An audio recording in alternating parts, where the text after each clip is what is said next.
আসসালামু আলাইকুম। শুরু করছি পদার্থবিজ্ঞানের প্রথম অধ্যায়, ভৌত ভৌত রাশি ও তার পরিমাপ। ভৌত রাশি ও তার পরিমাপ থেকে আমরা ভৌত রাশি নিয়ে আলোচনা করব, অর্থাৎ রাশি নিয়ে আলোচনা করব।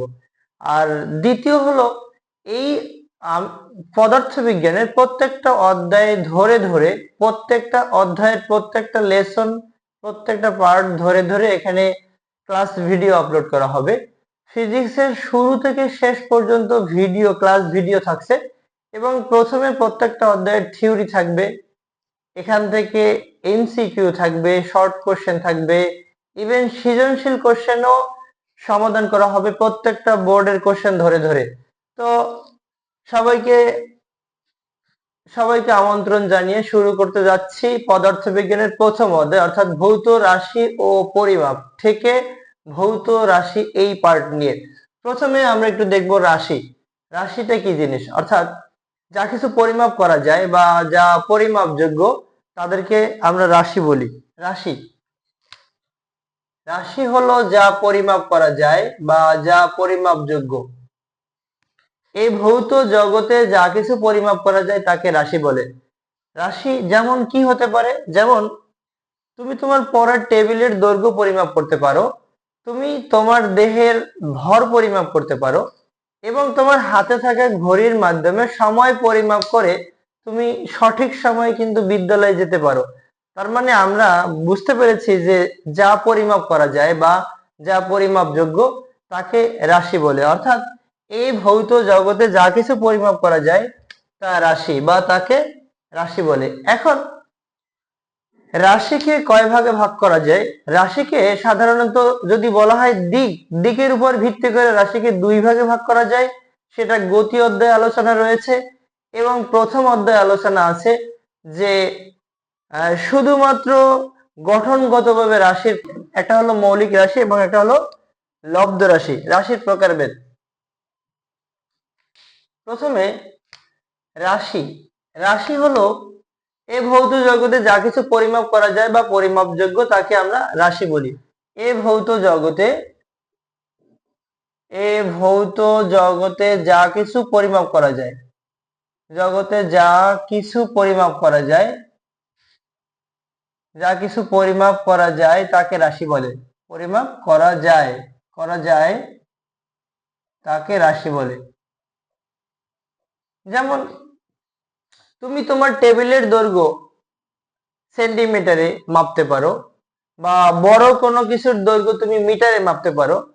তুমি তোমার হাতে থাকা ঘড়ির মাধ্যমে সময় মাপতে পারো, সময় পরিমাপ করে তুমি সঠিক সময় স্কুলে যেতে পারো। তুমি তোমার দেহের ভর পরিমাপ করতে পারো। অর্থাৎ যা কিছু পরিমাপ করা যায় বা এই যে বাস্তব চিন্তা জগতে যা কিছু পরিমাপযোগ্য তাকে রাশি বলে। এখন আমরা দেখব রাশির প্রকারভেদ। রাশিকে সাধারণত দুই ভাগে ভাগ করা যায়। এক হলো গঠনগতভাবে রাশি, গঠনগতভাবে রাশির প্রকারভেদ। আরেকটা হলো দিকের উপরে ভিত্তি করে রাশির প্রকারভেদ। দিক থেকে রাশি দুই প্রকার এবং গঠনগতভাবে রাশি তা আবার দুই প্রকার। দিকের উপর ভিত্তি করে রাশিকে দুই ভাগে ভাগ করা যায়, যেটা সাধারণত গতির অধ্যায়ে আলোচনা করা হয়। যেটা হলো একটা হলো স্কেলার রাশি এবং একটা হলো ভেক্টর রাশি। এবং এই অধ্যায়ে, অর্থাৎ প্রথম অধ্যায়ে ভৌত রাশি এবং পরিমাপ, এই অধ্যায়ে যে রাশি নিয়ে আলোচনা করা হলো সেটা হলো গঠনগতভাবে রাশি। গঠনগতভাবে রাশি হলো দুই প্রকার, একটা হলো মৌলিক রাশি, অন্যটি হলো লব্ধ রাশি। মৌলিক রাশি এবং অন্যটি হলো লব্ধ রাশি। এবং দিকের উপরে ভিত্তি করে রাশি কিন্তু দুই প্রকার, একটা হলো স্কেলার রাশি এবং অন্যটি হলো ভেক্টর রাশি। বাট এই যে দুইটা প্রকার, এই দুই প্রকার নিয়ে আমরা কিন্তু এই গতি অধ্যায়ে, এই দুইটা নিয়ে আলোচনা থাকছে গতি অধ্যায়। কিন্তু এই দুইটা যে রাশি, অর্থাৎ মৌলিক রাশি এবং লব্ধ রাশি, এই দুইটা নিয়ে আলোচনা থাকছে এই অধ্যায়, অর্থাৎ প্রথম অধ্যায় ভৌত রাশি এবং তার পরিমাপ, এই অধ্যায়টা নিয়ে। তো আমরা প্রথমেই মৌলিক রাশিটা একটু দেখব। মৌলিক রাশি কি জিনিস, মৌলিক রাশি কাকে বলে? মৌলিক রাশি মৌলিক রাশি মৌলিক রাশি হলো যে রাশি স্বাধীন বা নিরপেক্ষ, বা যে রাশি থেকে অন্যান্য রাশি প্রাপ্ত বা পাওয়া যায় সে রাশিকে মৌলিক রাশি বলে। অর্থাৎ যে রাশি স্বাধীন বা নিরপেক্ষ, যে রাশি প্রকাশ করার জন্য অন্য কোনো রাশির উপর নির্ভর করতে হয় না, অথবা বলা যায় যে রাশি থেকে অন্য অন্য রাশিগুলো প্রাপ্ত বা পাওয়া যায় তাকে মৌলিক রাশি বলে। বিজ্ঞানীরা মাপঝোঁকের জন্য, দৈনন্দিন জীবনে মাপঝোঁকের জন্য যতগুলো রাশি ব্যবহার করেছেন, যত রাশি লাগে তা মাত্র 7টা মাত্র রাশি দিয়ে দৈনন্দিন জীবনের সবগুলো রাশিকে প্রকাশ করা যায়। অর্থাৎ এ পর্যন্ত আবিষ্কৃত মোট মৌলিক রাশির সংখ্যা হলো 7টি। 7টি মৌলিক রাশি যদি আমরা মনে রাখতে পারি, আমরা কিন্তু লব্ধ রাশিকে, সকল লব্ধ রাশিকে আমরা মৌলিক রাশিতে কনভার্ট করি। তাহলে আমরা যদি এই 7টি মৌলিক রাশি মুখস্থ করতে পারি, আমরা কিন্তু আমাদের টোটাল রাশি সম্বন্ধে একটা ধারণা আমাদের চলে আসবে। তো 7টি মৌলিক রাশির মধ্যে রয়েছে দৈর্ঘ্য, ভর, সময়, তাপমাত্রা,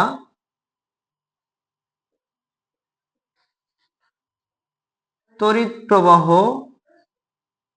পদার্থের পরিমাণ,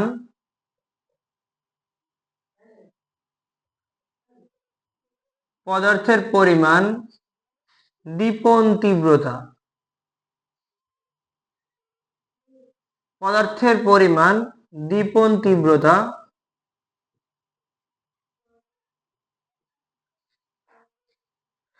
আমরা একটু দেখি। দৈর্ঘ্য, ভর, সময়, তাপমাত্রা, তড়িৎ প্রবাহ, এটাকে আমরা বলবো তড়িৎ প্রবাহ, পদার্থের পরিমাণ ও দীপন তীব্রতা। এই 7টা মৌলিক রাশি যদি আমরা মনে রাখতে পারি, তাহলে এই ভৌত জগতে যত রাশি আছে সবগুলো রাশিকে আমরা আয়ত্ত করতে পারবো। অর্থাৎ যত রাশি আছে সবগুলো রাশিকে সাধারণত এই মৌলিক রাশিতে কনভার্ট করা হয়। এবারে লব্ধ রাশি কোনটা বা কাকে লব্ধ রাশি বলে? যে সকল রাশি মৌলিক রাশি থেকে প্রাপ্ত, বা যে সকল রাশিকে ভাঙলে বা বিশ্লেষণ করলে একাধিক মৌলিক রাশি পাওয়া যায় তাকে লব্ধ রাশি বলে, বা তাদেরকে লব্ধ রাশি বলে। যেমন আমরা কাজ বা বেগ, ত্বরণ, এইসব রাশি আমরা একটু দেখবো যে এই রাশিগুলো আসলে কি মৌলিক না লব্ধ রাশি।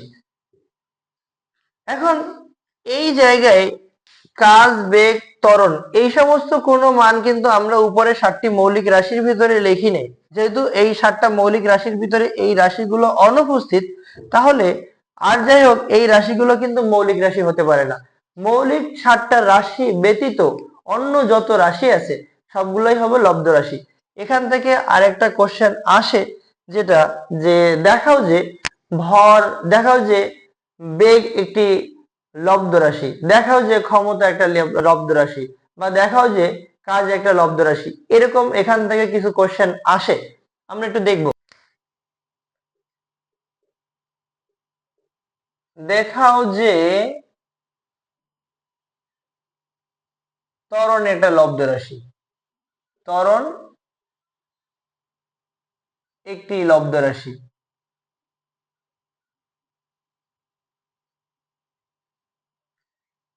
এখন এক্সিলারেশন অর্থাৎ ত্বরণ মানে এক্সিলারেশন, অর্থাৎ ত্বরণকে এ দ্বারা প্রকাশ করা হয়। এ ইকুয়াল হলো, আমরা গতির অধ্যায় এই ত্বরণ সম্বন্ধে ডিপলি পাবো। তারপরে যদি বলছি বেগের পরিবর্তনের হারকে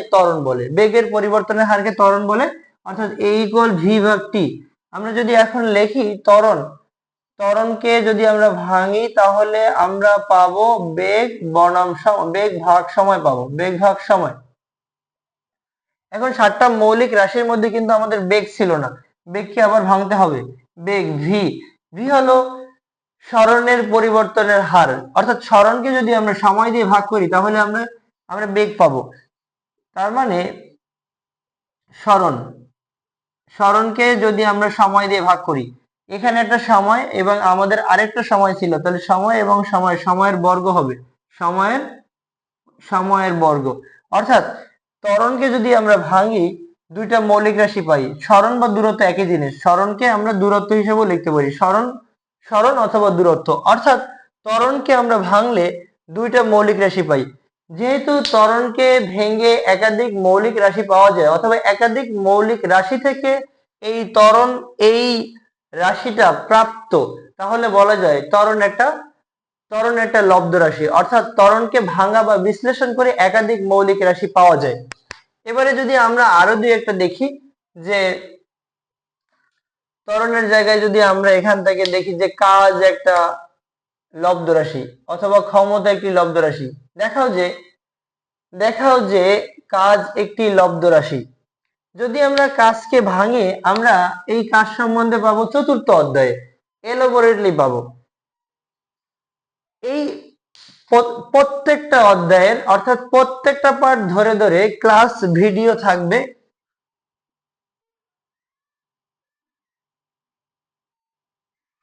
একাডেমি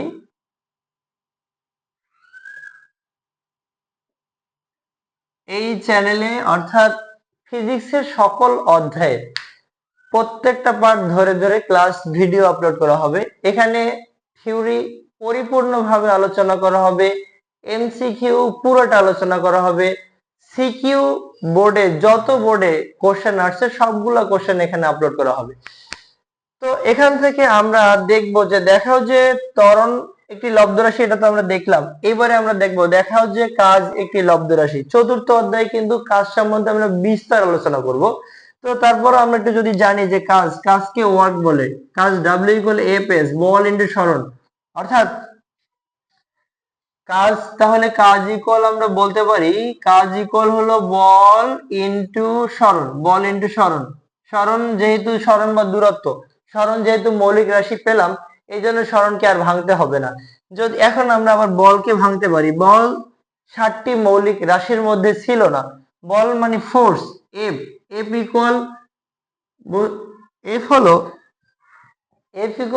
এম এ, বল হলো F = ma। এটা আমরা কোথায় পাবো? এটা আমরা বলের অধ্যায়ে পাবো, একটু লিখে রাখলাম। তার মানে বল ইকুয়াল আমরা লিখতে পারি ভর ইনটু ত্বরণ, ভর ইনটু ত্বরণ, ভর ইনটু ত্বরণ।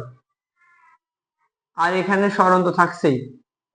এবারে আমরা এখান থেকে এই ভর এবং সরণ মৌলিক রাশি পেলাম, আর এখন ত্বরণকে ভাঙাতে হবে। ত্বরণকে অলরেডি আমরা উপরে বিশ্লেষণ করেছি, মানে ত্বরণকে যদি আমরা ভাঙি তাহলে পাবো সরণ ভাগ হলো সময়ের বর্গ, ভাগ হলো সময়ের বর্গ, আর এখানে আরেকটা সরণ আছে। তার মানে বলা যাচ্ছে যে যদি আমরা কাজ এই রাশিটাকে ভাঙি বা বিশ্লেষণ করি, তাহলে কয়টা মৌলিক রাশি? ভর পাই, সরণ পাই, সময় পাই। অর্থাৎ ভর ইনটু সরণের বর্গ ভাগ হলো সময়ের বর্গ, ভাগ হলো সময়ের বর্গ। অর্থাৎ কাজকে ভাঙলে বা বিশ্লেষণ করলে 3টি মৌলিক রাশি পাওয়া যায়। অতএব বলা যায় কাজ একটি লব্ধ রাশি। এখানে কাজ, ক্ষমতা, ঘনত্ব, এই সব অর্থাৎ এই পদার্থ বিজ্ঞানের প্রত্যেকটা অধ্যায় অনেকগুলো আমরা রাশি পাবো, যে একাধিক যতগুলো আমরা লব্ধ রাশি পাবো সবগুলো রাশিকে আমরা এরকম করে পার্ট পার্ট করে ভাঙিয়ে বা মানে বিশ্লেষণের মাধ্যমে বের করতে পারি এটা আসলে মৌলিক রাশি না লব্ধ রাশি, বা এটা কোন রাশি, কতগুলো মৌলিক রাশির সমন্বয়ে গঠিত, কোন কোন মৌলিক রাশির সমন্বয়ে লব্ধ রাশিটা গঠিত, এটা আমরা বের করতে পারবো। সুতরাং আজকে আমরা ভৌত রাশি সম্বন্ধে আলোচনা করলাম। মেনলি আমাদের রাশি সম্বন্ধে আলোচনা ছিল। তো রাশি সম্বন্ধে কারো যদি কোনো সমস্যা থাকে তাহলে জানাতে পারো।